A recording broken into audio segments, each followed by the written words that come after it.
Всем привет, друзья! Вы на канале Save a World. Сегодня я для вас расскажу свою авторскую историю-байку. Приятного просмотра. Жаркий июльский день в лесу близ реки Волчихи начался для Алексея как обычно.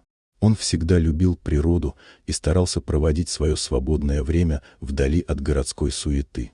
В это утро он отправился на рыбалку с небольшим рюкзаком за плечами, в котором лежали удочка, бутерброды и бутылка с водой. Он надеялся поймать пару карасей и насладиться тишиной и спокойствием. Когда Алексей добрался до излюбленного места, он заметил, что вода в реке была немного выше обычного, вероятно, из-за недавнего дождя. Он устроился на берегу, закинул удочку и тихонько ждал, когда поплавок покажет первую поклевку. Вдруг его внимание привлекло странное плескание и шероховатый звук, который доносился из небольшого заливчика. Присмотревшись, Алексей заметил, что в воде изо всех сил барахтается небольшой пятнистый олененок. Он явно не мог выбраться на берег, захлебываясь водой и издавая жалобные крики. Не раздумывая, Алексей бросил удочку и ринулся к месту происшествия. В пару прыжков он оказался у воды, но не знал, как лучше подойти к испуганному животному, чтобы не навредить ему.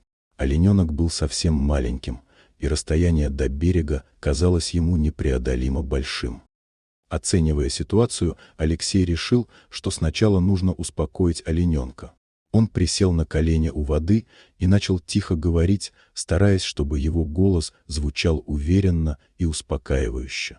Животное, видимо, почувствовало добрые намерения человека и на мгновение прекратило беспорядочное движение. Тогда Алексей решился на обдуманный шаг, он осторожно вошел в воду, стараясь не создавать резких движений. Подходя ближе, он протянул руки к олененку. На какое-то мгновение оно замерло, но затем, осознав, что рядом находится нечто безопасное, слабость и доверие одолели его, и он подался на помощь. Алексей крепко, но осторожно взял животное в объятия и начал медленно двигаться к берегу. Вода становилась все мельче, и вскоре он стоял уже по колено в реке. Олененок, чувствуя опору под лапами, сделал несколько неуверенных шагов и оказался на сухом. Алексей отпустил его, и они оба выбрались на траву.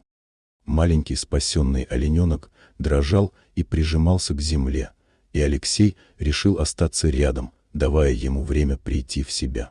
Он снял куртку и лег на траву, сидя рядом с олененком и наблюдая, как то постепенно успокаивается.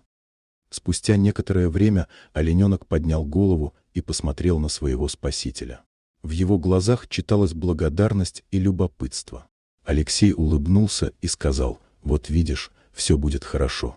Олененок встал на дрожащие ноги и, оглянувшись на человека, медленно пошлепал в сторону леса. Когда олененок исчез в зелени, Алексей еще долго сидел на берегу, размышляя о случившемся.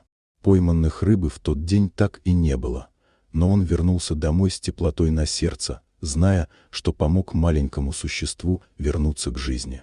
Этот день напомнил ему о значимости помощи и взаимоподдержки в нашем мире, где каждая жизнь имеет свою уникальную ценность. Дорогие друзья, если вам понравилось видео, поставьте лайк, а также подписывайтесь на канал, где наши авторские истории выходят каждый день.